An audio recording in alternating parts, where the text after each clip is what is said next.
Just a quick chat about marking harnesses and how we use them this year.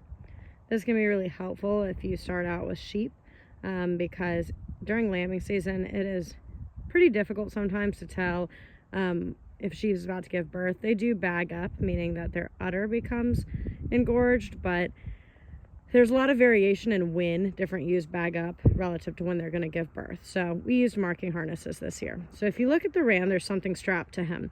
There's a piece of chalk on his chest, and when he mounts the ewes, they get a spot on them like this.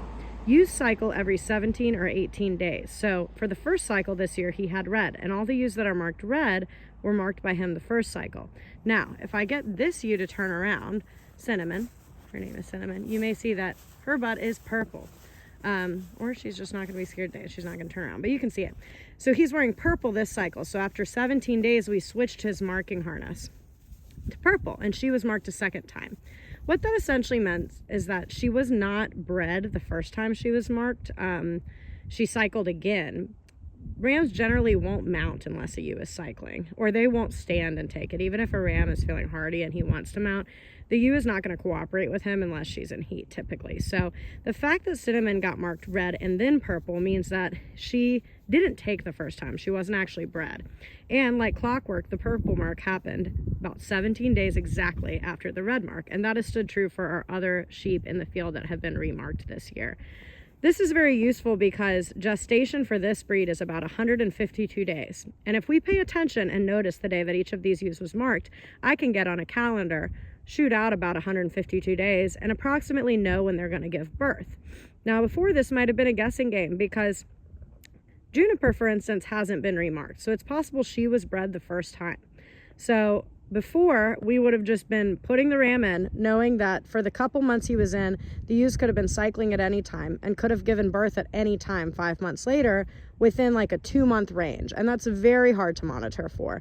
Now we get an exact date, and if it doesn't take the first time, we change the color, and then we get to mark a second date.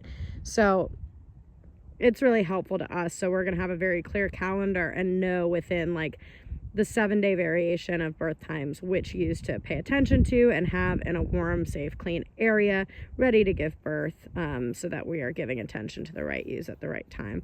Highly recommend it. We didn't do it last year and we really regretted it because the entire month of March and April, every single time we came to the farm, we were just kind of like running into the barn and listening for lamb sounds, and it was really all over the place. And like I said, we had some ewes that were bagged up like really engorged udder for weeks before they gave birth, and then we had some that bagged up the literal day they were about to give birth. And a lot of that variation has to do with if they lambed before and their age. We noticed that the first time lambers bagged up much closer to giving birth than the more experienced ewes, but the variation is so much that it's just not very pleasant to use that. So each marking harness, we have 4 different rams that we bought one for this year. Each marking harness was about $100, and then a pack of like 3 chalks is like $25, and we bought 6. So I mean, we spent $150 for the peace of mind of having a general idea of when our ewes are going to be lambing, which is great. So anyway, that's my farm talk today, my homesteading talk. So if anybody's thinking about getting sheep, highly recommend the marking harnesses.